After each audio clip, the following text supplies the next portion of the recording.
A billionaire met a waitress in the most unlikely place, and what happened next changed both their lives forever. This isn't just a story about wealth and status. It's about passion, second chances, and discovering love where you least expect it. Before we begin, comment below and tell us where you're watching from, because this is one romance you'll never forget. The rain hammered against the windows of the Silver Spoon Diner like 1,000 urgent fingertips, each drop demanding attention. It was nearly midnight, and the storm had driven away all but the most desperate of customers. Mara wiped down the counter for the third time that hour, her shoulders aching from a double shift that had stretched into its 14th hour.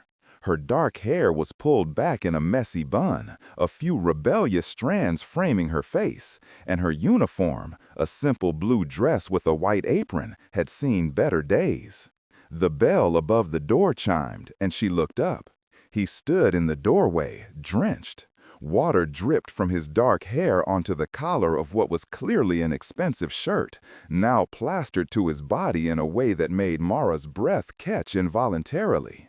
His jaw was sharp, shadowed with stubble, and his eyes, gray like the storm itself, scanned the empty diner before landing on her. For a moment, neither of them moved. "We're about to close," Mara said, finding her voice, though it came out softer than she intended. Something about the way he looked at her made her pulse quicken. "Please." His voice was low, almost rough. "Just coffee. I'll be quick." There was something in his tone, not arrogance, but exhaustion, a weariness that spoke of more than just physical fatigue. Mara found herself nodding before she'd consciously decided to.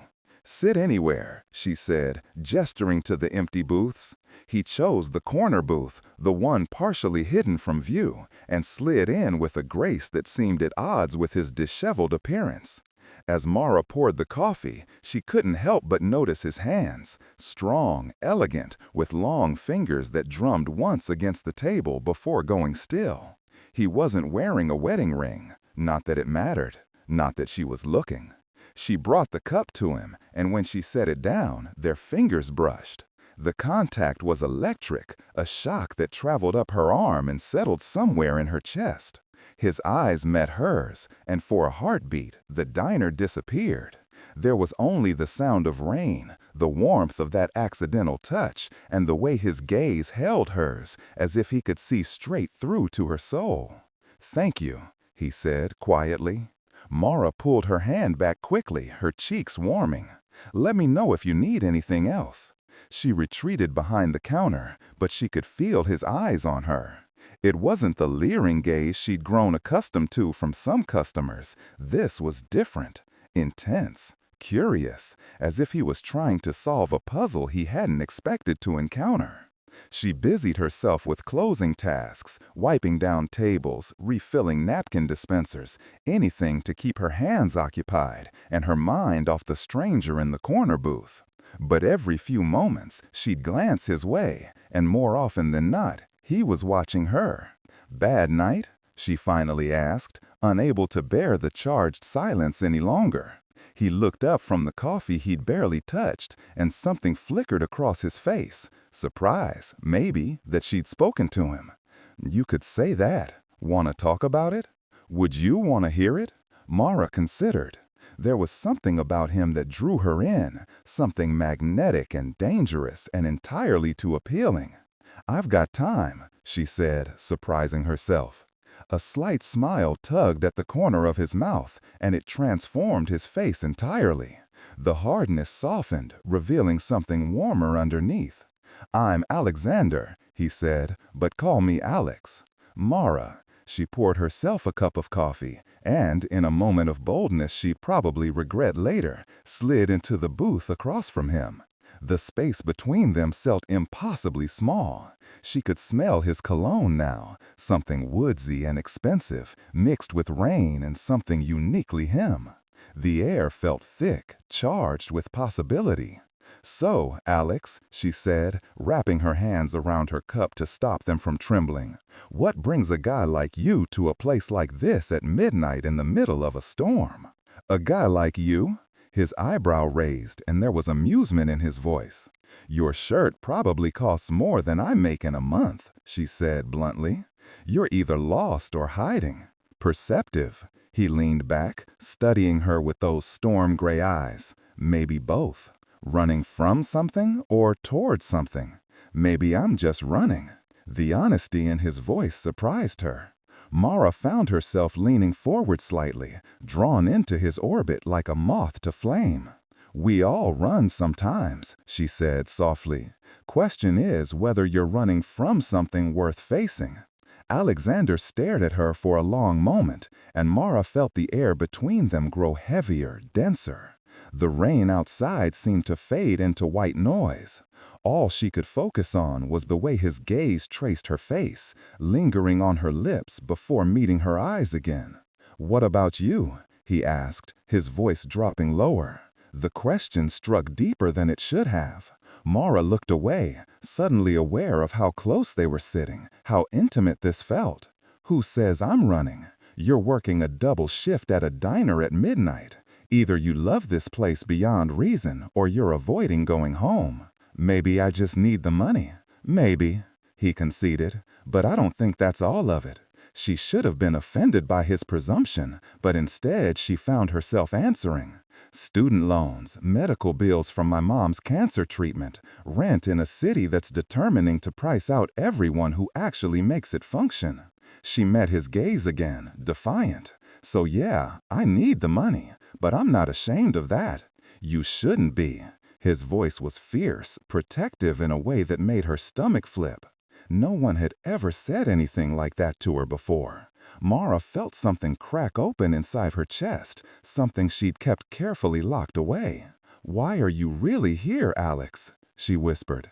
He leaned forward, closing the distance between them until she could feel the warmth radiating from his body. His eyes were hungry, yes, but also something softer, something that terrified and exhilarated her in equal measure. The lights flickered as thunder rumbled overhead, and Mara jumped slightly. Alexander's hand moved across the table, covering hers. His touch was warm, solid, anchoring. Neither of them pulled away. "I should close up," Mara said, but she didn't move. "Probably," Alexander agreed, but his thumb traced a slow circle on the back of her hand, and the simple gesture sent heat spiraling through her body. They sat like that for another moment, hands touching, eyes locked, the world outside forgotten. Finally, Mara forced herself to pull away, standing on shaky legs. "I really do need to close," she said. Alexander stood as well, pulling out his wallet. Mara expected him to leave a few dollars, but instead he placed $200 bills on the table.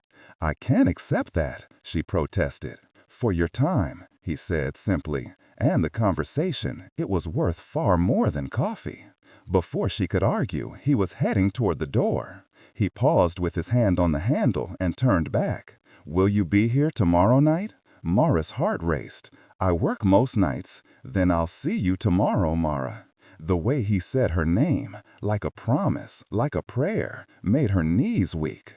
And then he was gone, disappearing into the rain-soaked night, leaving her standing in the empty diner with trembling hands and a racing heart, wondering what had just happened and why she already couldn't wait to see him again. Mara didn't sleep that night. She lay in her cramped studio apartment, staring at the water-stained ceiling, replaying every moment. The way Alexander's eyes had held hers, the electric touch of his hand. The $200 she'd folded carefully into her wallet felt like it was burning a hole through the fabric. She told herself it meant nothing. Rich men wandered into diners all the time. They tipped extravagantly out of guilt or pity or simply because they could. It didn't mean anything. He probably wouldn't even come back. But even as she thought it, she knew she was lying to herself. The next evening, Mara changed her uniform 3 times before her shift. She hated herself for it, for the flutter in her stomach, for the way she applied just a touch of mascara, for the fact that she was hoping.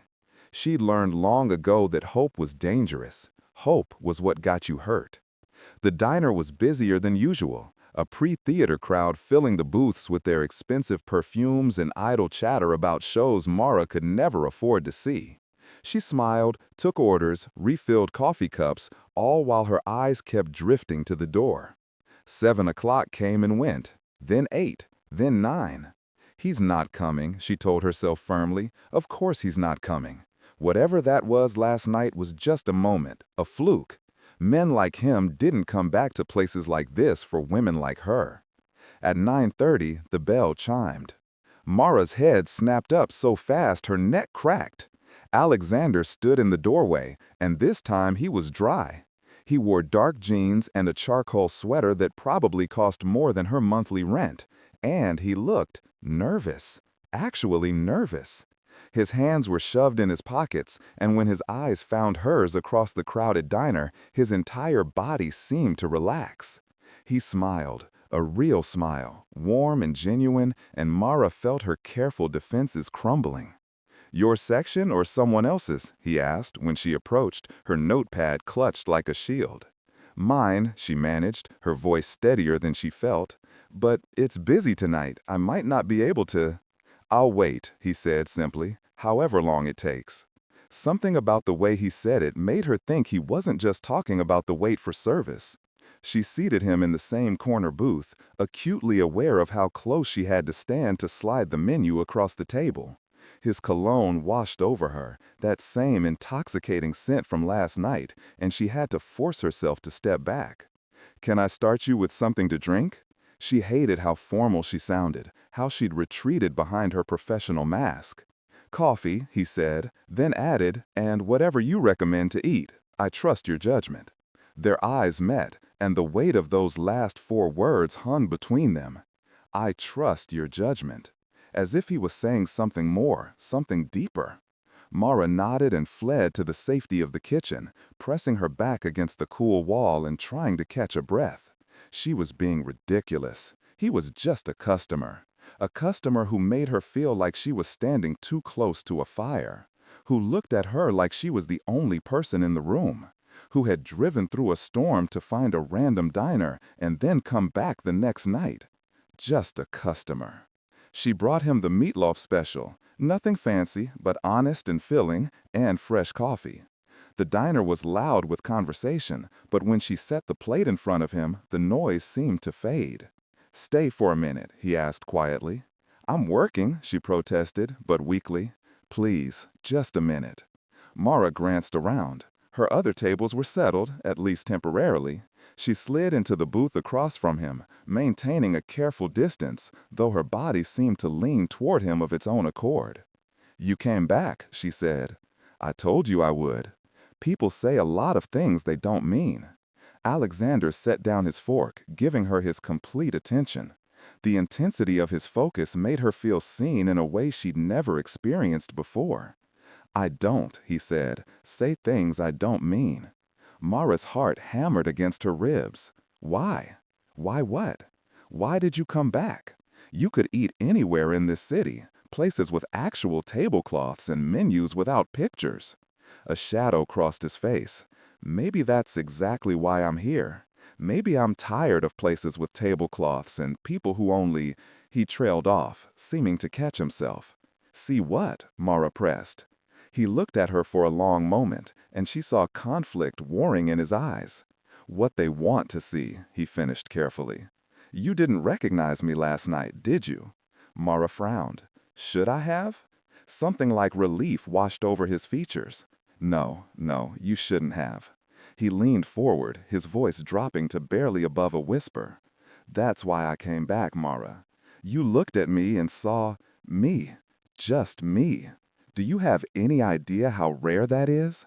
She wanted to ask what he meant, who he thought she was that she should recognize, but one of her other tables was signaling for the check. She stood reluctantly. "I have to—" "I know," he said. "Go. I'll be here." For the next hour, Mara navigated the dinner rush while hyper-aware of Alexander's presence. Every time she passed his booth, she felt his eyes on her. Not invasive or demanding, but appreciative, warm. When she refilled his coffee, his fingers would brush hers, and each touch sent electricity racing up her arm. Once, she caught him watching her laugh at something another customer said, and the look on his face, tender and almost possessive, made her forget what she was doing. Finally, the crowd thinned. Mara's feet ached and her lower back throbbed, but she felt more alive than she had in years. She cleared Alexander's empty plate, noting that he'd eaten every bite. "Verdict?" she asked. "Best meal I've had in months," he said, and she could tell he meant it, though I suspect it had more to do with the company than the food. Heat crept up her neck. "You were sitting alone." "Was I?" His eyes held hers. "Because I spent the entire meal watching you. The way you make everyone feel like they're your only customer. How you remembered that old man's name and asked about his wife. The smile you gave that little girl when you brought her extra cherries for her sundae." He paused. "You're remarkable, Mara. You just don't know it yet." Mara's breath caught. No one had ever talked to her like this, looked at her like this, like she was precious, like she mattered. "I don't even know you," she whispered, but it felt like a lie. Somehow, impossibly, she felt like she'd known him forever. "Then let me change that." Alexander pulled out his phone. "Give me your number. Let me take you out. A real date. Not me sitting in your section pretending I'm just here for the coffee." Every practical bone in her body screamed that this was a bad idea. Rich men didn't date waitresses, not really. This would end in heartbreak, her heartbreak. She should say no, she should protect herself. But when she looked into his eyes, she saw the same vulnerability she felt, the same hope, the same terrifying possibility. "I don't date customers," she heard herself say. Alexander's face fell, but before he could respond, she continued, "But you could always stop being a customer." Hope flared in his expression. "Yeah? How do I do that?" Mara pulled out her order pad, scribbled her number on it, and slid it across the table. Her hand was shaking. "You could start by calling me." Alexander's fingers closed around the paper like it was made of gold. "Tonight? It's almost 11. Is that a no?" God help her, but the eagerness in his voice, the barely contained excitement, melted something inside her. "It's not a no," she admitted. He grinned, and the transformation was devastating. He looked younger, lighter, like he'd shed some invisible burden. "Tomorrow then, dinner. Let me pick you up at 7. "I should meet you somewhere," Mara said automatically. "Never let them know where you live," her mother had always warned. "Never give them that power." But Alexander was already shaking his head. "I want to do this right, Mara, which means I pick you up, I take you somewhere special, and at the end of the night, I walk you to your door like a gentleman." His voice dropped lower, more intimate. "Even if every instinct I have is screaming at me to be anything but a gentleman around you." The words hung in the air between them, heavy with promise and desire. Mara's mouth went dry. The temperature in the diner seemed to spike. "Okay," she breathed. 7 o'clock. Alexander stood, and suddenly he was close, so close she had to tilt her head back to maintain eye contact. This close, she could see flecks of blue in his gray eyes, could feel the warmth radiating from his body, could smell that intoxicating cologne mixed with something purely him. "I should go," he said, but he didn't move. Neither did she. "Probably," Mara agreed. His hand lifted slowly, giving her time to pull away. But she didn't, couldn't. His fingers brushed her cheek, tucking a strand of hair behind her ear, and the gentleness of the gesture contrasted sharply with the heat in his eyes. "Tomorrow," he said, and it sounded like a vow. "Tomorrow," she echoed. He left enough money on the table to cover his meal 3 times over, and then he was gone. Mara stood frozen, her cheeks still tingling from his touch, her heart racing like she'd run a marathon. From behind the counter, her coworker Rita whistled low. "Girl, who was that?" "I have no idea," Mara said honestly. And she didn't. She didn't know who Alexander really was, where he came from, why someone like him wanted someone like her. But tomorrow night, she was going to start finding out. Mara's phone rang at exactly midnight. She was still awake, curled up on her threadbare couch with a mug of tea, trying to convince herself that tomorrow night wasn't a mistake. When she saw the unfamiliar number, her pulse jumped. "Hello?" Her voice came out breathless. "I know I said tomorrow," Alexander's voice rumbled through the speaker, warm and slightly rough. "But I couldn't wait. Tell me I didn't wake you." Mara smiled, pulling her knees to her chest. "You didn't. I couldn't sleep." "Neither could I." There was a pause, and she could hear him moving, the rustle of fabric. "I keep thinking about the way you looked at me tonight, like you were trying to figure me out." "I was," she admitted. "I am. You're unexpected." "So are you." His voice softened. "I can't remember the last time someone looked at me and just saw a person, not a—" He stopped abruptly. "Not a what?" Mara prompted. "Nothing. It's not important." But there was tension in his voice now, a guardedness that hadn't been there before. "Tell me something about yourself, something real." Mara considered. "I wanted to be a teacher," she said finally. "Elementary school. I was 2 years into my degree when my mom got sick. The bills piled up and I had to choose between finishing school and keeping her alive." She swallowed hard. "I chose her. I choose her again. But sometimes I wonder what my life would have looked like if—" "Don't," Alexander interrupted gently. "Don't diminish what you did. You sacrificed your dreams for someone you loved. That's not something to regret." "She died anyway," Mara whispered. 3 months after I dropped out. So I'm stuck with the debt, and no degree, and no mother, and this stupid dream that I'll never—" Her voice cracked. "Mara." The way he said her name stopped her spiral. "You're 25, maybe 26. Your story isn't over. Those dreams aren't dead. They're just waiting." "How do you know how old I am?" She could hear the smile in his voice. "You mentioned being 2 years into your degree. I did the math. Am I close?" 26, she confirmed. "And you? How old are you, mysterious Alexander who won't tell me his last name?" 33. And it's Rousseau. Alexander Rousseau. The name tickled something in Mara's memory, but she couldn't place it. "That sounds fancy." "It's French. My grandfather came over in the 50s with nothing but a suitcase and a dream." There was pride in his voice, but also something else. Burden, maybe. "He built something from nothing, worked himself to death doing it actually. Left my father an empire that my father nearly destroyed before passing it to me." "An empire?" Mara tried to keep her voice light. "What, like evil villain territory? Should I be worried?" Alexander laughed, and the sound was rich and warm. "No villains, I promise. Just business. Boring corporate stuff. Hotels, mostly. Some real estate." Hotels? Real estate? Mara felt a flutter of unease. "Alexander, exactly how much money are we talking about?" The pause stretched too long. "Does it matter?" "I don't know," Mara said honestly. "Maybe. I don't exactly run in wealthy circles." "Good," Alexander said fiercely. "Those circles are full of people who would eat someone like you alive. People who've forgotten what it means to work for something, to sacrifice, to care about anything beyond their next acquisition." "You're in those circles," Mara pointed out. "By birth, not by choice." "I've spent my whole life playing a role, Mara. The dutiful son, the ruthless businessman, the eligible bachelor." He spat the last words. "Do you know what it's like to have people look at you and only see dollar signs?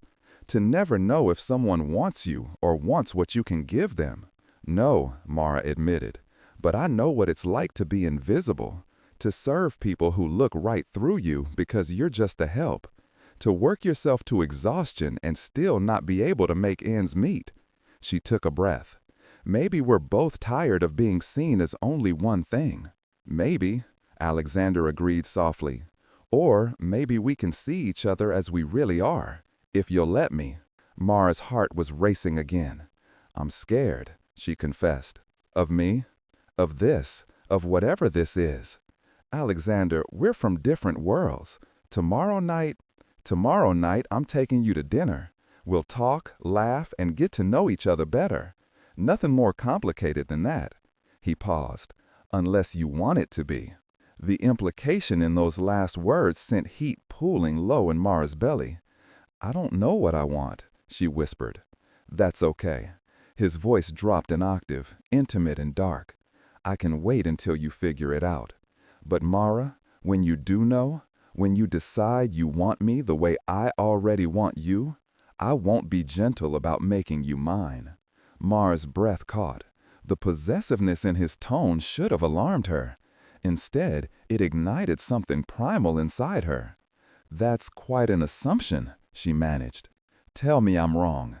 Tell me you didn't feel it in the diner tonight. The way the air changed when I touched you. The way your breath hitched when I stood close." Alexander, his name came out like a plea. "I am," he continued, relentless. "I've thought about nothing else since the moment I saw you. I'm thinking about how your lips would taste, how your body would feel pressed against mine, the sounds you'd make if I—" He stopped abruptly, breathing hard. "I'm sorry, that was inappropriate. Don't apologize." Mara's voice was shaky. "Don't you dare apologize for making me feel like this." "Like what?" The hunger in his question was palpable. "Alive," she breathed. "Desired. Like I'm not just ordinary." "Mara," he said her name like a prayer. "You could never be ordinary. Not to me, not to anyone paying attention." They talked until nearly 2 in the morning, conversations flowing from deep to playful and back again. Alexander told her about the pressure of running a company he'd never wanted, about board meetings and shareholders and the weight of thousands of employees depending on his decisions. Mara told him about the regular customers at the diner, the way Rita covered her when she was having a bad day, the small joy she found in making someone smile over a good cup of coffee. When they finally said goodnight, Mara fell asleep with her phone still clutched in her hand and a smile on her face. The next day crawled by with agonizing slowness. Mara called in a replacement for her evening shift, something she never did, and spent an embarrassing amount of time trying on every piece of clothing she owned. Nothing felt right. Everything was too casual or too worn or too obviously cheap. Finally, she settled on a simple black dress she'd bought for her mother's funeral. It was modest, hitting just about her knees, with long sleeves and a neckline that showed nothing. But it fit her like a second skin, and when she paired it with her only good heels, she looked different. Not rich, but not invisible either. At exactly 7 o'clock, there was a knock on her door. Mara took a deep breath, checked her reflection one last time, and opened it. Alexander stood in her dingy hallway looking like he'd stepped out of a magazine. Dark suit, perfectly tailored, white shirt open at the collar, hair styled with casual precision. But it was his expression that stole her breath. The way his eyes widened when he saw her. The way his gaze traveled slowly down her body and back up. The way his jaw tightened as if he was physically restraining himself. "Mara," he breathed, "you're stunning." She flushed. "It's just a dress." "It's not the dress." He stepped closer, and she caught that intoxicating scent again. "It's you. It's always been you." For a moment, they just stood there, the air between them crackling with tension. Then Alexander seemed to shake himself. We should go, before I forget every promise I made myself about being a gentleman." He offered his arm, and Mara took it, feeling the solid muscle beneath the expensive fabric. As they walked down the stairs, the elevator in her building had been broken for months.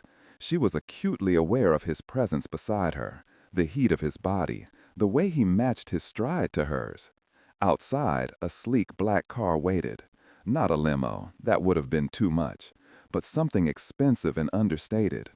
Alexander opened the door for her, and his hand rested briefly on the small of her back as she slid in. That simple touch sent shivers racing up her spine. "Where are we going?" she asked, as he settled beside her. The back seat suddenly felt very small. "Somewhere special," he said, and his hand found hers in the darkness, their fingers intertwining. As the car pulled away from her shabby building, Mara looked down at their joined hands and felt the last of her reservations crumbling. This was dangerous. This was reckless. This man could break her heart without even trying. But when Alexander's thumb traced circles on her palm, and she looked up to find him watching her with those storm-gray eyes full of promise and desire and something that looked dangerously like hope, she couldn't bring herself to care. The restaurant was on the top floor of a building Mara had walked past 100 times but never imagined entering. Floor-to-ceiling windows offered a glittering panorama of the city at night, and the tables were spaced far enough apart that each felt like a private island. A pianist played soft jazz in the corner, and the whole place hummed with quiet elegance. Mara felt every eye turned toward them as they entered. Women in designer dresses and dripping with diamonds appraised her with thinly veiled curiosity. Men in expensive suits straightened when they saw Alexander, some nodding in recognition, others whispering to their companions. "Mr. Rousseau," the maître d'hôtel greeted them with a deep bow. "Your table is ready." They were led to a corner table with the best view in the house. As Alexander pulled out her chair, Mara leaned close and whispered, "Everyone's staring." "Let them," he murmured, his breath warm against her ear. "I only care about one person's eyes on me tonight." Once they were seated, menus in hand, Mara looked around nervously. "Alexander, I can't afford—" "You're not paying," he said firmly. "And before you argue, this isn't about money or pride. I asked you out. That means this is my treat." His voice softened. "Please, Mara, let me do this." She wanted to protest, but the earnestness in his eyes stopped her. "Okay," she agreed quietly, "but next time we go somewhere I can afford. Deal?" "Next time?" His smile was brilliant. I liked the sound of that. Dinner was simultaneously wonderful and torture. The food was exquisite, dishes Mara couldn't even pronounce, each one a work of art. But she could barely taste any of it because Alexander's attention never wavered from her. He asked questions about her childhood, her dreams, her favorite books and movies. He listened like every word mattered, like she was the most fascinating person he'd ever met. And when she asked about him, he opened up in ways that felt raw and honest. He told her about growing up with wealth but without warmth, about a father who saw him as a successor rather than a son, about the loneliness of always being watched and judged. "I was engaged once," he said suddenly, swirling his wine. 3 years ago. Victoria Hartford. She was appropriate. That's what my father called her. Appropriate breeding, appropriate connections, appropriate ambition. Mara's heart clenched. What happened? "I found her in bed with my business partner 2 weeks before the wedding." His voice was flat, but pain flickered in his eyes. "Turns out she loved his political connections more than she could ever tolerate me. She told me I was too intense, too demanding, too everything." He looked up, meeting Mara's gaze. "She said I'd never find someone who could handle the real me." "She was an idiot," Mara said fiercely. Alexander's expression softened. "Was she? Because I am intense, Mara. When I want something, I don't give up. When I care about someone, I want all of them, their time, their attention, their trust." He reached across the table, his fingers finding hers. "When I eventually make love to someone, I want to consume them, own them, make them forget anyone who came before." Heat flooded through Mara's body. The directness of his words, the promise in his eyes made her mouth go dry. "Eventually?" she managed. "I meant what I said last night. I won't rush you."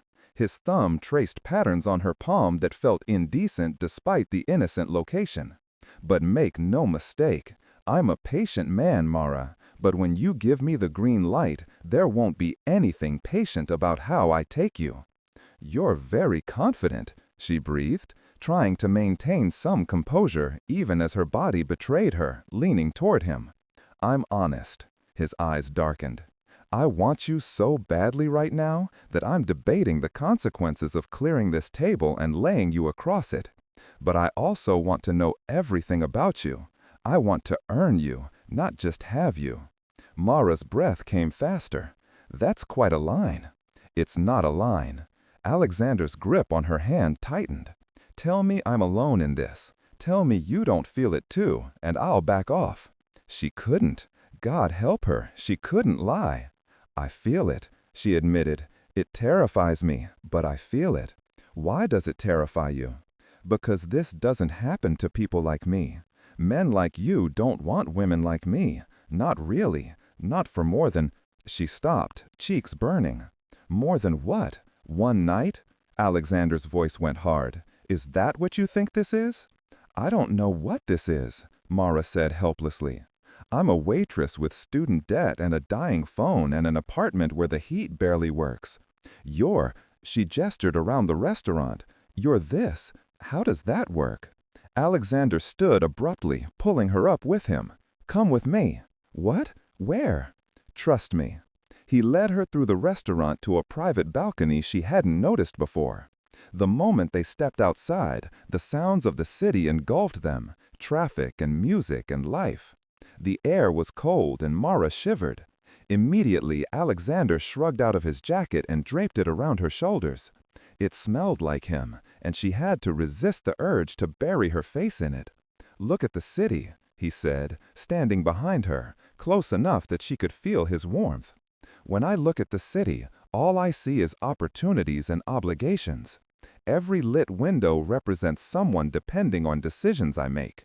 Every building might house a property I own or a competitor I'm fighting. His hands came to rest on her shoulders, and she leaned back instinctively against his chest. When I look at the city, all I see is work and pressure and expectations. But when I look at you, his voice dropped to a whisper. I see freedom. I see someone who chose to sacrifice everything for love. I see strength and kindness and beauty that has nothing to do with money or status. Mara turned in his arms, and suddenly they were face to face, barely inches apart. His hand slid to her waist, and hers moved to his chest, feeling his heart racing beneath her palms. You barely know me, she whispered. Then let me know you. His forehead touched hers. Give me a chance, Mara. That's all I'm asking. She should say no. Every practical instinct screamed at her to walk away before she got hurt. But standing there in his arms, feeling the way his body trembled with restraint, seeing the vulnerability in his eyes, she was already lost. Okay, she breathed. A chance. The relief that washed over his face was devastating. Thank you, he murmured, and then his hand came up to cup her cheek. I'm going to kiss you now. Stop me if you don't want me to. But Mara was already rising on her toes, already closing the distance between them. When their lips finally met, the world fell away. The kiss started gentle, almost tentative, as if Alexander was afraid she might break. But when Mara's fingers curled into his shirt, pulling him closer, something in him snapped. His arms banded around her waist, crushing her against him, and the kiss turned hungry, desperate, consuming. Mara had been kissed before, but never like this. Never like she was air and he was drowning. Never with such single-minded intensity that she forgot where she ended and he began. His hand tangled in her hair, tilting her head back, deepening the kiss until she was dizzy with it. When they finally broke apart, both breathing hard, Alexander pressed his forehead to hers again. I'm not letting you go, he said fiercely. Whatever obstacles we face, whatever differences exist among us, I'm not letting you go. That's still very confident, Mara said shakily, but she was smiling. That's determined. He pulled back just enough to look at her, and the possessiveness in his gaze made my knees weak. You're mine now, Mara. Say it. She should have bristled at the command, should have reminded him that she wasn't property, wasn't something to be owned. But the way he looked at her, like she was precious and his, made her want to give him whatever he asked for. Yours, she whispered, and watched triumph blaze in his eyes. He kissed her again, slower this time, but no less thorough, and Mara felt herself melting into him. His hands traced the curve of her spine, respectful but possessive, and when his lips left her to trail along her jaw, she couldn't stop the small sound that escaped her. I want to take you home with me, Alexander murmured against her neck. I want to spend the entire night learning every inch of you. But I promised myself I'd do this right. What if I don't want you to do it right? The words slipped out before Mara could stop them, surprising them both. Alexander groaned, his hands tightening on her waist. Don't tempt me. I'm barely holding on as it is. Maybe I want to tempt you. Mara felt bold, reckless. His desire for her was intoxicating, making her brave. Mara. Her name was a warning and a plea. If I take you home tonight, I won't be able to stop, and tomorrow you might regret moving so fast. The consideration in his words, the way he was thinking of her feelings, even as his body clearly screamed for something else, made her chest ache. "Take me home," she said softly. "My home. Just to the door. Like you promised." She felt him smile against her skin. "Like a gentleman. Like a gentleman who kisses me goodnight until my knees give out." His laugh was warm and rich. "I think I can manage that." They stayed on the balcony a while longer, wrapped in each other, stealing kisses and whispered promises. When they finally returned inside, Over the next 2 weeks, Mara fell. She fell hard and fast and completely, and it terrified her as much as it exhilarated her. Alexander was everywhere. He showed up at the diner during her shifts, always sitting in her section, always ordering something simple and leaving outrageous tips that she'd stopped arguing about. He called her every night, their conversations stretching into the early morning hours, talking about everything and nothing. He sent flowers to the diner once, just once, after she'd mentioned loving peonies, and the gesture had made Rita squeal and the other waitresses buzz with gossip. But it was the stolen moments that undid her. The way he'd pull her into the supply closet for a kiss that left her breathless and aching, the way his hand would find the small of her back when he thought no one was looking, possessive and protective. The way he looked at her like she was the answer to a question he'd been asking his whole life. They hadn't slept together, not for lack of wanting. God, the wanting was a constant thrum under Mara's skin, building every time he touched her. But Alexander seemed determined to take things slow, to prove this was more than just physical attraction. Some nights, Mara wanted to scream with frustration. Other nights, she was grateful for his restraint, terrified that once that line was crossed, there'd be no going back. It was Friday night, and the diner was packed. Mara was juggling 6 tables, her feet killing her, when Alexander walked in. He looked stressed, his jaw tight, his eyes shadowed. He'd mentioned a difficult board meeting that afternoon, something about investors questioning his latest acquisition. "Rough day?" she asked when she brought him coffee. "Better now," he said, but the tension didn't leave his shoulders. "I get off in an hour," Mara offered. "We could—" "Actually, I need to talk to you about something." His expression was serious, almost worried. "Can you take a break?" Mara's stomach dropped. Those words never preceded anything good. "I can't, we're slammed, but after—" "It can wait." But the way he said it made her think it couldn't, not really. The next hour was torture. Mara kept glancing at Alexander, who sat nursing his coffee and looking increasingly agitated. By the time her shift ended, her nerves were frayed. "Rita, I'm out," she called, untying her apron.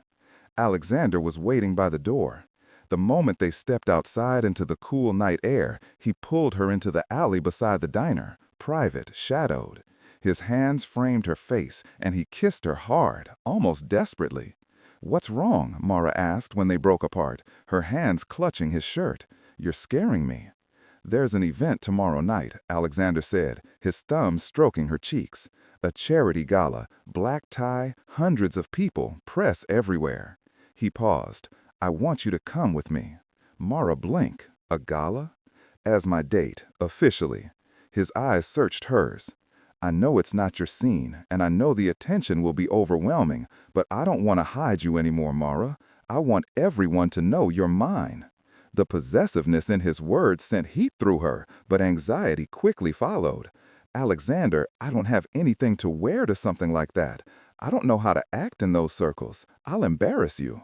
"You could never embarrass me." His voice was fierce. "But I understand if it's too much, too fast. He pressed his forehead to hers. "I'm tired of pretending you're just someone I'm casually seeing. I want the world to know." Mara's heart raced. "What exactly are you saying?" "I'm saying I'm falling in love with you."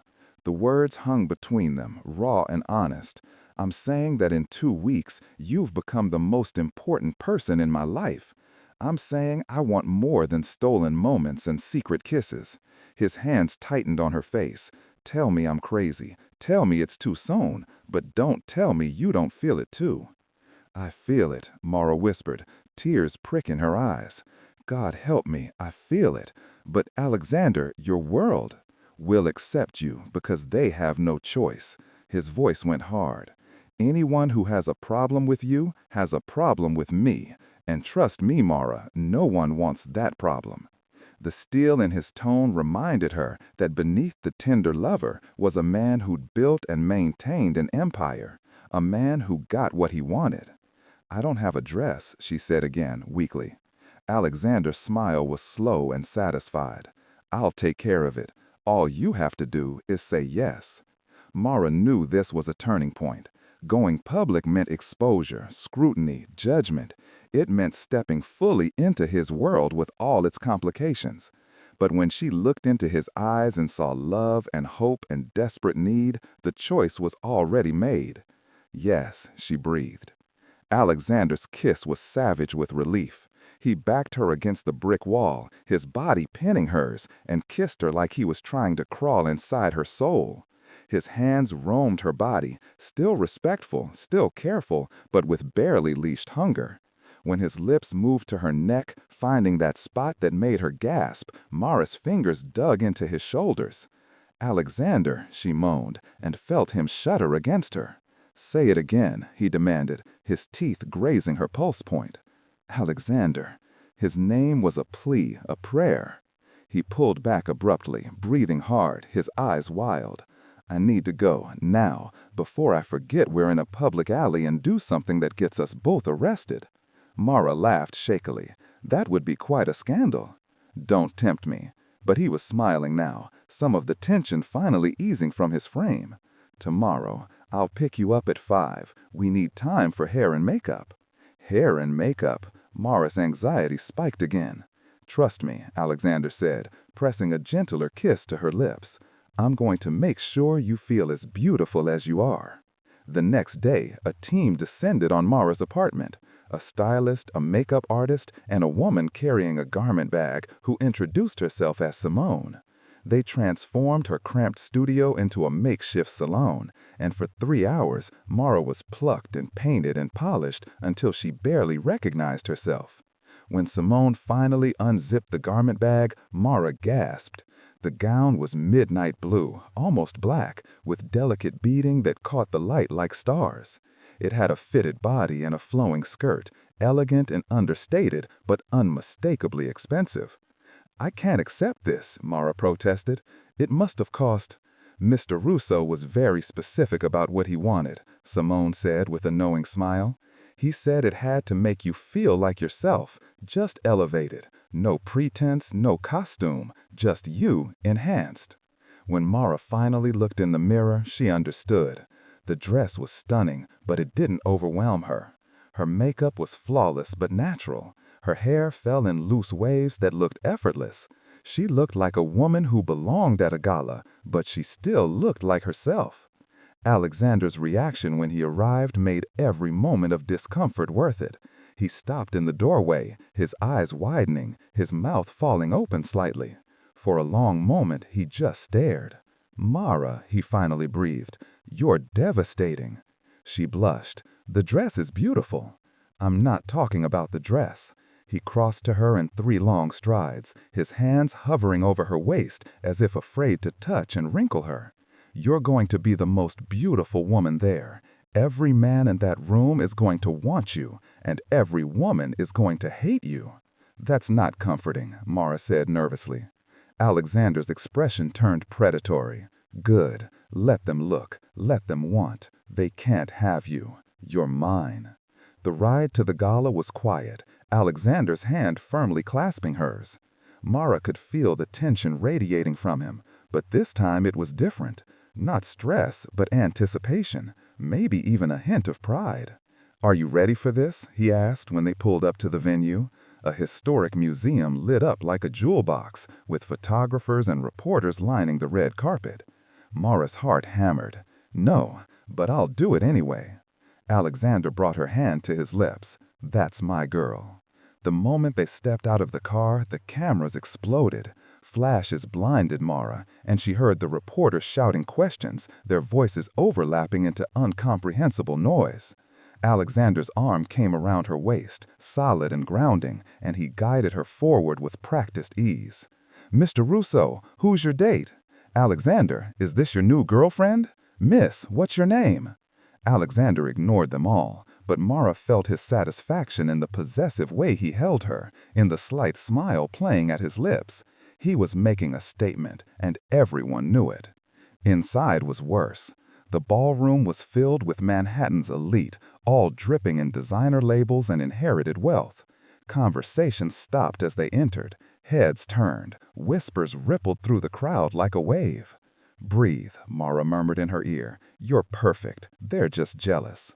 A woman in a red dress that probably cost more than Mara's annual rent approached them, her smile sharp. "Alexander, darling, aren't you going to introduce us to your companion?" The pause before companion was deliberate and cutting. Mara felt herself tense, but Alexander pulled her closer. "Mara, this is Vanessa Whitemore. She chairs the hospital board. Vanessa, this is Mara Chen, my girlfriend." The word girlfriend rang out clearly, and Mara saw Vanessa's eyes widen fractionally. "Charmed," Vanessa said, her gaze raking over her with thinly veiled disdain. "And what do you do, Mara?" It was a loaded question, designed to expose the gap between them. Mara lifted her chin. "I'm a waitress. I work at the Silver Spoon Diner." The silence that followed was deafening. Vanessa's smile turned pitying. "How quaint." "It's honest." Mara turned to see a man approaching, tall, impeccably dressed, with slicked-back blonde hair and a smile that didn't reach his eyes. There was something cruel in his expression, something that made her instinctively move closer to Alexander. She felt Alexander go rigid beside her, his entire body tensing like a predator preparing to strike. "Marcus," he said, his voice flat and cold in a way Mara had never heard before. "It's been a while, old friend." The man, Marcus, let his gaze slide slowly over Mara in a way that made her skin crawl. "Though I see you've diversified your tastes since Victoria." "Watch yourself," Alexander warned, his arm tightening around Mara's waist. Marcus held up his hands in mock surrender. "No offense intended. I'm just surprised. After everything that happened, I thought you'd be more careful about who you let into your life." His eyes glittered with malice. "Tell me, sweetheart, has Alexander told you about his trust issues? About how he had Victoria investigated by a private detective? How he monitors everyone around him like they're criminals?" "That's enough," Alexander growled. But Marcus wasn't finished. "Or has he convinced you that you're different, that he's changed?" He laughed, the sound sharp and mocking. "Men like us don't change, darling. We just get better at hiding what we are." "Men like us?" Mara found her voice, anger cutting through her discomfort. "You're nothing like him." Marcus's smile widened. "Oh, she has claws. How delightful." He turned his attention back to Alexander. "You always did like a project. First Victoria, trying to mold her into the perfect wife. Now this. What exactly? Playing pretty woman? Seeing if you can turn a waitress into a socialite?" The words hit Mara like physical blows. Every insecurity she'd been battling since accepting Alexander's invitation came roaring back. Was that what this was? Some kind of experiment? A game for a bored billionaire? "Get the hell away from us," Alexander said, his voice deadly quiet. "Now." "Or what? You'll ruin me?" Marcus laughed again. "You're not the only one with power in this city, Alexander. And everyone's already talking about your little Cinderella story. How long do you think before the press digs into her background? before they find every embarrassing detail of her life and splash it across the tabloids. Let them try, Alexander said fiercely. I'll destroy anyone who comes after her. Will you? Marcus's expression turned calculating. Even if it damages your company, your reputation? You worked so hard to rebuild after Victoria's betrayal. Are you really willing to risk it all for someone you barely know? Mara felt sick. She wanted to run, to disappear, to wake up from this nightmare. But Alexander's grip on her was unrelenting. She's worth more than all of it, Alexander said, and the conviction in his voice made Mara's eyes burn with tears. My company, my reputation, this entire world, none of it matters if I don't have her. For a moment, Marcus looked genuinely shocked. Then his expression hardened. You're a fool, he said coldly. And when this all falls apart, and it will, don't say I didn't warn you. He walked away, leaving a wake of tension behind him. Mara was trembling, and she couldn't seem to stop. Alexander turned her to face him, his hands gentle despite the fury still radiating from him. Mara, he said urgently, don't listen to him. He's bitter and vindictive, and everything he said was designed to hurt you. Was it all lies, though? Mara's voice shook. Did you have Victoria investigated? Alexander's jaw tightened. Yes.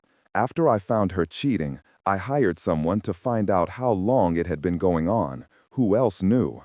I needed to know if my entire life had been a lie. And me?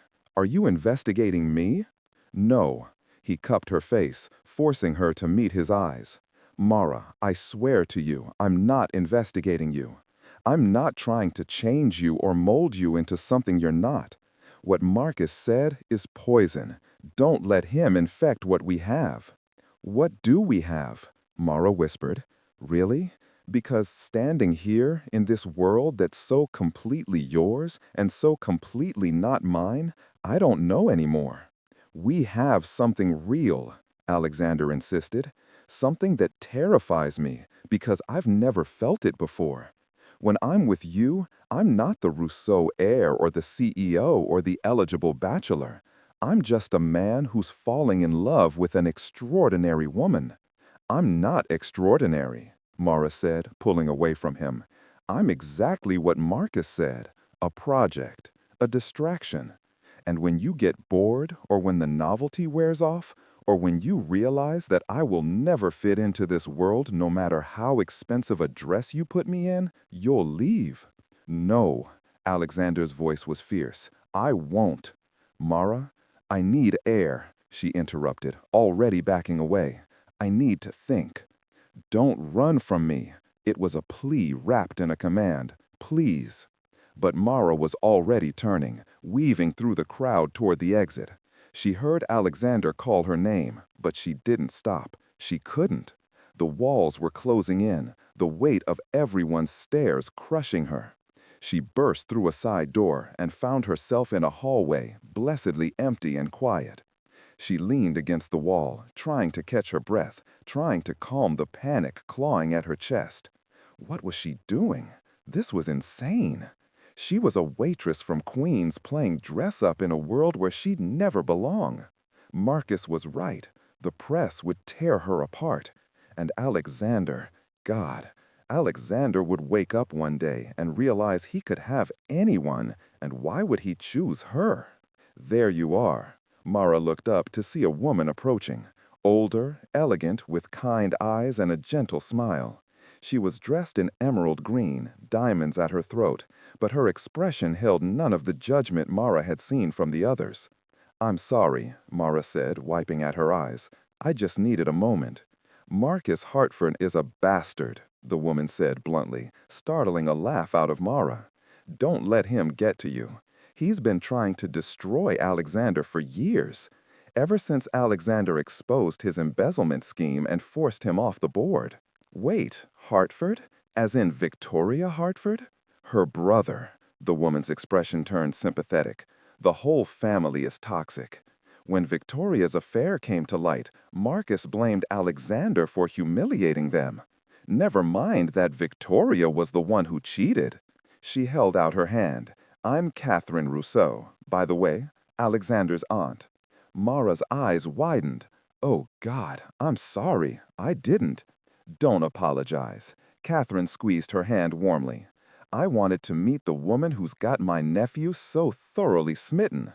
I haven't seen him this happy in, well, ever, actually. He told you about me? He didn't have to. It's written all over his face whenever someone mentions your name. Catherine's smile was knowing.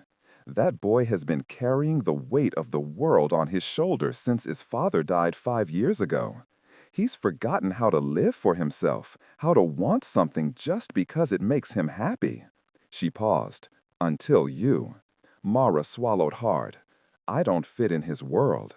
Good, Catherine said firmly. His world is full of sharks and social climbers and people who measure worth in dollar signs. You're a breath of fresh air. Don't let them convince you otherwise. But Marcus said. Marcus is terrified, Catherine interrupted, because you represent everything he can never have. Authenticity, genuine affection, the ability to see Alexander as a person rather than a bank account. She tilted her head. Do you love my nephew, Mara? The question should have been too direct, too soon. But standing there, with tears still drying on her cheeks and her heart aching, Mara couldn't lie. Yes, she whispered, I think I do, and that terrifies me. Love should terrify you, Catherine said gently. If it doesn't, it's not real. But don't let fear make your decisions for you. She squeezed Mara's hand again. Now, let me help you fix your makeup, and then you're going back in there with your head held high. Show them all that Alexander Rousseau chose well. 10 minutes later, Mara walked back into the ballroom. She found Alexander immediately. He was standing near the bar, his posture tense, scanning the crowd with barely concealed desperation. The moment he saw her, relief flooded his features. He crossed to her in seconds, pulling her into his arms without caring who saw. Thank God, he breathed into her hair. I thought you'd left. I thought I'd lost you. I met your aunt, Mara said against his chest, breathing in his familiar scent. Did she give you the shovel talk? Tell you she'd make my life hell if I hurt you? Actually, she was wonderful. Alexander pulled back to look at him. Alexander, I'm scared. Of this, of us, of everything this means. But I don't want to run anymore. The smile that broke across his face was radiant. Yeah? Yeah. She took a deep breath. But you need to understand, I won't change who I am. The ride to Alexander's penthouse was torture. Every red light felt like an eternity.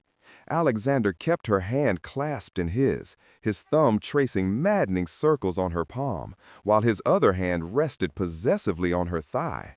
The heat of his touch through the delicate fabric of her dress made Mara's breath come faster. Tell me if you want me to stop, Alexander said, his voice strained. Tell me now, because once we're inside, I won't be able to. I don't want you to stop, Mara whispered. I want everything you promised me.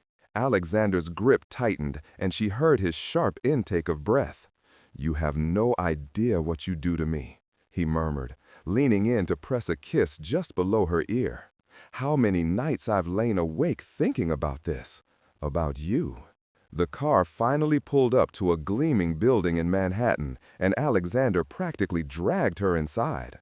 The elevator ride was a blur of heated kisses and wandering hands that stayed just barely on the right side of decent. By the time they reached the penthouse, Mara was trembling with anticipation. Alexander's home took her breath away. Floor-to-ceiling windows overlooking the city, minimalist decor that screamed expensive taste, art on the walls that probably belonged in museums. But Mara barely had time to take it in before Alexander was pulling her close again. Last chance, he said, his forehead pressed to hers, his breathing ragged. Walk away now, and I'll take you home, no questions asked. In answer, Mara reached up and began loosening his tie. I'm not going anywhere, she said. Something wild flashed in Alexander's eyes. He swept her into his arms, carrying her toward the bedroom like she weighed nothing. Mara's heart raced as he laid her gently on the massive bed, the city lights streaming through the windows and casting everything in silver and shadow. "You're so beautiful," Alexander breathed, kneeling beside the bed, his hands running reverently up her calves. "I've dreamed about this moment." He began removing her shoes, his fingers trailing fire across her skin. Then, slowly, torturously slowly, his hands moved higher, finding the zipper of her dress. His eyes met hers, asking permission one last time. Mara nodded, and he drew the zipper down with aching care. The dress pooled around her, and she was left vulnerable before him. But the way Alexander looked at her, like she was something sacred and precious, chased away any embarrassment. "Perfect," he whispered, his hands skimming her sides. "You're absolutely perfect." Mara reached for him, pulling him down to her, needing his weight, his warmth, his everything. They moved together in the darkness, learning each other, discovering what made the other gasp and tremble. Alexander was true to his word. He wasn't gentle. He was consuming, overwhelming, possessive in a way that should have frightened her, but instead made her feel cherished and desired and utterly his. When they finally came together, Mara understood what he'd meant about there being no going back. This wasn't just physical. It was a claiming, a binding, a promise made without words. She gave herself to him completely, and he took everything she offered and gave her more in return. Afterward, they lay tangled together, skin still heated, hearts still racing. Alexander held her close, his fingers tracing lazy patterns on her spine. "Stay," he murmured into her hair. "Not just tonight. Move in with me." Mara pulled back to look at him, certain she'd misheard. "What?" "Move in with me," Alexander repeated, his expression serious. "I know it's fast, but I don't want to waste time pretending this is casual. I want to wake up with you every morning. I want to come home to you every night. I want this to be our home." "Alexander, that's huge. We've only known each other a few weeks." "I don't care." His hand cupped her cheek. "I know what I want, and I want you, here, with me, always." Mara's mind raced. It was too fast, too much. She had her apartment, her life, her independence. Moving in with him would mean giving up her space, her autonomy, becoming dependent on him. But even as she thought it, she knew her resistance was weakening. The idea of waking up beside him every day, of building a life together was intoxicating. "What about my apartment?" she asked. "My lease isn't up for 6 months. I'll pay it out." Alexander said it like it was nothing, like 6 months of rent wasn't a fortune to her. "I can't let you do that." "Then don't think of it as me paying. Think of it as us investing in our future." His eyes searched hers. "I know you're independent, and I'm not trying to take that away from you. Keep working at the diner if you want. Keep your savings separate. Hell, keep the apartment if it makes you feel safer. But give me this, Mara. Give me the chance to take care of you the way you deserve." "You make it sound so simple," Mara whispered. "It is simple. I love you. You love me. Everything else is just details." He pressed a kiss to her forehead. "Say yes." Mara looked into his eyes and saw her future written there. It terrified her, this leap into the unknown. But staying safe, staying cautious, meant staying alone. And she didn't want to be alone anymore. "Yes," she breathed. "Yes, I'll move in with you." Alexander's joy was palpable. He kissed her deeply, thoroughly, until they were both breathless again. "You won't regret this," he promised. "I'm going to make you so happy." "You already do," Mara said, and meant it. They made love again, slower this time, tender and sweet. And when Mara finally fell asleep in Alexander's arms, she felt like she was exactly where she belonged. The next few weeks were a whirlwind. Mara gave notice on her apartment, though Alexander insisted on paying out the lease anyway. She packed her meager belongings, a process that took only a day and made her painfully aware of how little she owned. Alexander's penthouse swallowed her things without a trace, and he immediately suggested they go shopping to add her personal touches to the space. "I don't need anything," Mara protested, but Alexander just smiled and took her to furniture stores and art galleries, insisting she choose pieces that felt like her. By the end of it, the penthouse felt warmer, more lived in, with photographs and books and colorful throw pillows that softened the masculine edges. Work became complicated. Word had spread about Alexander's relationship with Alexander Rousseau, and suddenly the diner was filled with reporters and curious onlookers. Rita thought it was exciting, but Mara found it invasive. She started getting recognized on the street, had photographers following her to and from work. It was overwhelming and disorienting. "You could quit," Alexander suggested one night when she came home exhausted and frustrated. "You don't need the money anymore." "I need the purpose," Mara countered. "I need to feel like I'm contributing something, not just being a kept woman." "You're not," Alexander started, but Mara held up a hand. "I know you don't see it that way, but other people will. Hell, other people already do." She showed him her phone, open to a gossip site with the headline, "Billionaire's New Toy, From Rags to Riches Overnight." Alexander's expression darkened. "Ignore them. They don't know anything about us." "Don't they?" Mara set her phone down. "Alexander, be honest with me. If I wasn't working, if I was just here waiting for you to come home, would you respect me?" "Of course I would," he said. "Mara, I respect you for who you are, not what you do. But who am I now?" The question has been haunting her for days. "I'm not a waitress anymore, not really. The diner's become a circus, but I'm not a socialite either.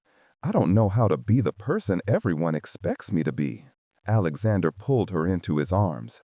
Then doubt groaned at her. Was this sustainable? Could she really build a life in Alexander's world without losing herself? The answer came sooner than she expected. A week later, Alexander came home early, his expression troubled. "We need to talk," he said, and Mara's stomach dropped. "What's wrong?" Alexander ran a hand through his hair, a gesture she'd learned meant he was deeply stressed. "There's an article coming out tomorrow, about you. About your mother's medical debt, your student loans, your financial situation before we met." His jaw tightened. "They're rigging it like you targeted me, like this was all a scheme to trap a rich man." Mara felt the blood drain from her face. "How did they—" "I don't know.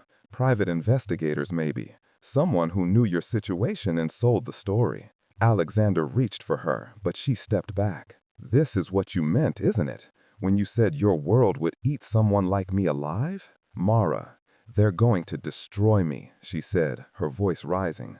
"They're going to paint me as a gold digger, and there's nothing I can do to stop it. Every moment we've shared, every feeling between us, they're going to twist it into something ugly. I won't let them." Alexander's voice was fierce. "I'll sue them for libel. You can't sue them for telling the truth," Mara interrupted. "I did have debt. I was struggling financially. Those are facts, Alexander. And in your world, facts like that make me suspicious." "Not to me." He closed the distance between them, gripping her shoulders. "Never to me. I don't care about your past or your debt or what anyone else thinks. I know the truth, that you're genuine and kind and the best thing that's ever happened to me." Mara wanted to believe him. God, she wanted to believe him. But the walls were closing in again, the weight of his world crushing her. "What if this damages your company?" Mara moved back into her old apartment, the one Alexander had paid for. It felt empty now, hollow, like a shell of her former life. She'd gotten used to waking up in his arms, to the smell of his coffee brewing in the morning, to the sound of his voice calling her name when he came home. Without him, everything felt muted, colorless. The article came out as promised, and it was worse than she'd imagined. They dug up everything: her mother's cancer, the mounting bills, even interviewed former coworkers who speculated about her intentions. The comments were vicious: gold digger, social climber, opportunist. Each word was a knife to her heart. She stopped going to the diner, stopped answering her phone. For 3 days, she barely left her apartment, drowning in doubt and misery. Had she made a mistake? Was she running again, just like she always did when things got hard? On the fourth day, there was a knock at her door. Mara opened it to find Catherine Rousseau standing there, impeccably dressed and carrying a bag from Mara's favorite coffee shop. "May I come in?" Catherine asked gently. Mara stepped aside, too exhausted to argue. Catherine settled on the worn couch, patting the seat beside her. "I brought sustenance. You look like you haven't eaten in days." "How did you find me?" Mara asked. "Alexander gave me the address. Before you ask, he didn't send me. In fact, he'd be furious if he knew I was here." Catherine pulled out coffee and pastries. "Eat, then we'll talk." Mara ate mechanically while Catherine watched with concern. Finally, Catherine spoke. "He's a mess, you know. Barely sleeping, not eating, snapping at everyone. He fired 3 people yesterday for no reason, then immediately hired them back and gave them raises." Despite everything, Mara felt her lips twitch. "That sounds like him." "He loves you," Catherine said simply. "More than I've ever seen him love anyone. More than he loved Victoria, that's certain. With her, it was duty and expectation. With you, it's real." "Real isn't enough when his whole world is against us," Mara said bitterly. "Is it, though?" Catherine pulled out her phone, scrolling through something. "Look at this." Mara took the phone and saw social media posts, thousands of them. People defending her, sharing their own stories of financial struggle, calling out the article for its cruelty. There were hashtags, hashtag Team Mara, hashtag Real Love, hashtag Classism is trash. Even some of Alexander's business associates had posted support. "The tide is turning," Catherine said, "because people recognize authenticity when they see it. They can tell what you and Alexander have is genuine." "But the damage is done," Mara whispered. "Everyone knows my business now, my poverty, my failures, everything I've tried to escape." "Or everyone knows your strength," Catherine countered, "your resilience, your capacity for love and sacrifice. Mara, you're not defined by your debt any more than Alexander is defined by his wealth. You're both just people trying to find happiness in an often cruel world." Mara felt tears threatening again. "I don't know if I can do this, Catherine. The scrutiny, the judgment, the constant pressure to be someone I'm not." "Then don't be someone you're not." Catherine took her hands. "Be exactly who you are. The woman who works hard, who loves fiercely, who isn't afraid to call Alexander on his bullshit when he needs it. That's who he fell in love with. That's who he needs." "What if I'm not strong enough?" "Strength isn't never being afraid," Catherine said gently. "Strength is being afraid and doing it anyway. It's loving someone even when it's hard. It's choosing vulnerability over safety." She squeezed Mara's hands. "You were strong enough to walk away when you thought it was best for him. Now be strong enough to walk back when you realize it's best for both of you." After Catherine left, Mara sat in silence for a long time. She thought about Alexander's words that first night. "I'm tired of places with tablecloths and people who only see what they want to see." She thought about how he looked at her in the diner, really seen her, when she was nobody special, just a tired waitress at the end of a long shift. She thought about love and fear and the choice between safety and happiness. And then she got up, got dressed, and went to find him. Alexander's office building was intimidating, all glass and steel and corporate power. But Mara walked through the lobby with her head held high, past the receptionist who tried to stop her, into the executive elevator that required a special key. She'd pocketed Alexander's spare weeks ago, and she used it now without hesitation. The elevator opened directly into his office suite. His assistant looked up in shock. "Miss Chen, where is he?" Mara asked. "In his office, but he said he didn't want to be disturbed." Mara was already moving, pushing open the heavy wooden doors. Alexander sat behind his desk, looking haggard and exhausted, papers scattered around him. He looked up when she entered, and the hope that flashed across his face before he could hide it made her heart ache. "Mara," he breathed, standing, "what are you doing here?" I read the article, she said.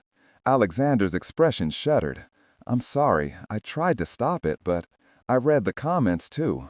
All of them, the good and the bad. I crossed to him slowly. And I realized something. The people who want to tear us apart, they don't matter. The only opinions that matter are ours. Does that mean? Alexander didn't finish the question, as if afraid of the answer. I was scared, Mara continued. I'm still scared. Your world is overwhelming and complicated and nothing like what I'm used to. But you know what scares me more? She stopped in front of him, close enough to touch. Living without you, waking up alone, never hearing you laugh again. That terrifies me more than any article or judgment or scrutiny ever could. Alexander's hands came up to frame her face, trembling slightly. Are you sure? Because Mara, if you come back, I'm never letting you go again. I'll fight anyone and anything that tries to take you from me. I'm counting on it, Mara said. And then she was kissing him, pouring everything she felt into it. Her love, her fear, her hope, her absolute certainty that this was where she belonged. Alexander pulled her tight against him, kissing her like she was oxygen and he'd been drowning. When they finally broke apart, both breathing hard, he pressed his forehead to hers. "Marry me," he said. Mara pulled back, certain she'd misheard. "What?" "Marry me." Alexander's eyes were blazing with intensity. "I know it's fast, I know it's insane, but I don't care. I want everyone to know you're mine. I want to legally bind myself to you so that no one can ever question your place in my life." His voice dropped. "I want to spend every day for the rest of my life proving that you're the best decision I ever made." "Alexander, if you're not ready, I'll wait," he said quickly. "I'll wait as long as you need. But know that from this moment on, you're it for me. You're my future, my everything." Mara thought about all the reasons she should say no. They'd known each other less than 2 months. They came from different worlds. She didn't even have a college degree. People would talk, would judge, would say terrible things. But she also thought about waking up beside him every morning, about building a life together, about the way he looked at her like she hung the stars, about love that was messy and imperfect and absolutely real. "Yes," she said, watching joy transform his face. "Yes, I'll marry you."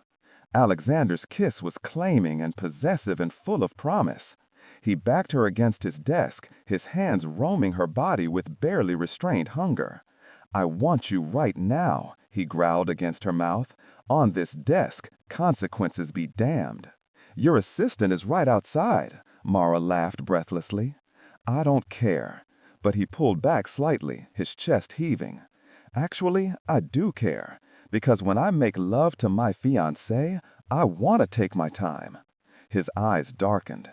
"I want to hear you scream my name without worrying about who else might hear." Heat pulled in Mara's belly. "Then take me home," she said. "Our home." They left the office hand in hand, ignoring his assistant's shocked expression, ignoring everything except each other. In the car, Alexander pulled her onto his lap, kissing her senseless, his hands possessive on her hips. "I have conditions," Mara said between kisses. "Anything," Alexander promised. "I keep working, maybe not at the diner anymore, but I need purpose. I want to finish my degree, become a teacher like I always dreamed." "Done. I'll pay for school."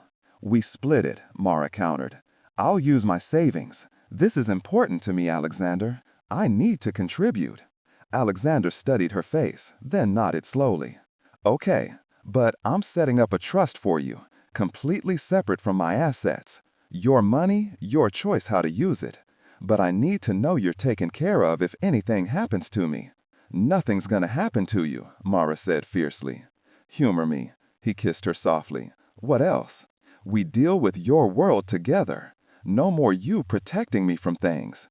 If there's bad press, we face it as a team.